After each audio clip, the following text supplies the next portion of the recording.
probinsya sa Siquijor gilaumang mamahimong bulb onion capital sa Rion 7. Humana pa matudan sa mga gihimong pagbansay-bansay ug pagduki-duki sa Office of the Provincial Agriculturist ug Department of Agriculture nga maayo ang tubo sa sibuyas Bombay sa maong dapit.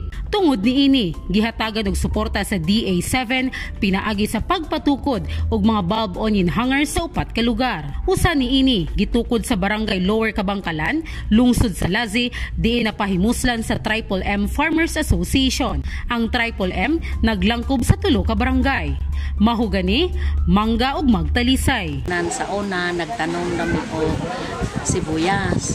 Tapos nakita sa Department of Agriculture nga naglisod mi og asa na putang ang amo ang mga produkto. Munang gitagaan mi og building. Sa una diha kami balay sa among ni kauban.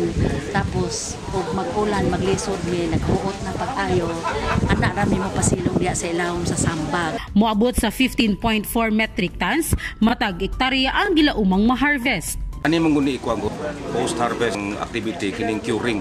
Ani ni palaya ng dahon sa sibuyas Bombay. Ma-turn ang color sa dahon sa sibuyas Bombay og brown.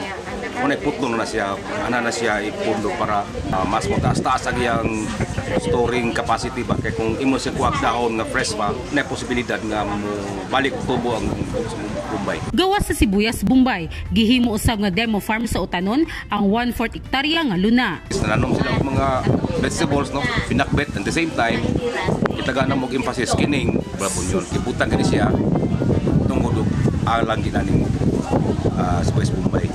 So karon nakita namo nga mura og may resulta, no? Do bisag init nga ang mga farmer nakarbis isa og maayong sa red onion. Nasabutan sa kapunungan nga lakip ubang produkto mahimong ipundo dinhi. Ang upat kay dipisyon nagkantidad og 1 milyon ka pesos o tag 250,000 matag usa ka bulb onion hanger.